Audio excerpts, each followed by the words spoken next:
Yeah? Yeah.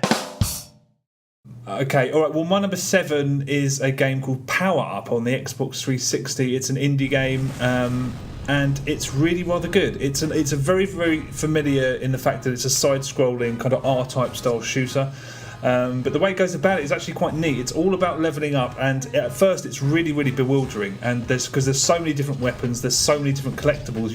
It takes a little while to get your head around it, and it's really difficult. I had to put it down to easy a couple of times at first because you really need to get to grips with it. Basically, you have 5 different weapons, and one of the weapons, for example, fires forward, one of them's like a spread, one fires sideways, and one of them fires backwards. And the levels are very varied, so that there will be hard sequences where you need to use one kind of weapon and one, but you choose how you level them up. So if you don't level up, say, the sideways cannons enough, when you get to that sequence, it's going to be really difficult. So it's a difference between, because if you power one weapon up, those sequences are really fun because you just decimate everything. But it's maintaining that balance. So it's actually quite clever because you effectively set the difficulty for yourself. You also pick up collectibles for your speed, and there's a force field and you blast like a smart bomb, but they're not dictated. You can't choose that. They're what you find on the screen.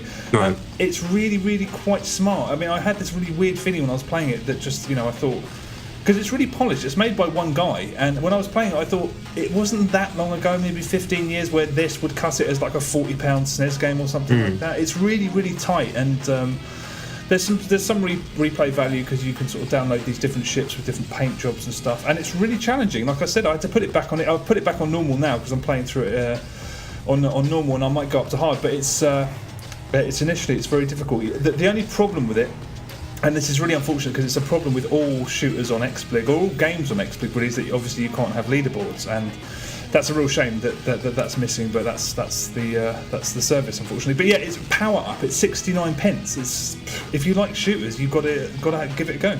I do like R-Type. I really do. It definitely warrants the comparison with some of the games in that genre, and some of the bosses are really cool as well.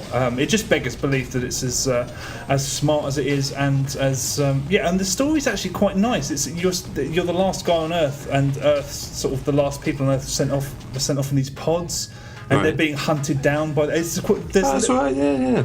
That's quite cool. There's these blurb at the beginning, the thing that everyone takes the piss out of because it's like, I don't need a story, but the story's actually quite nice. But yeah, it's good. 69p, for God's sake. If you like shooters, I really do recommend it.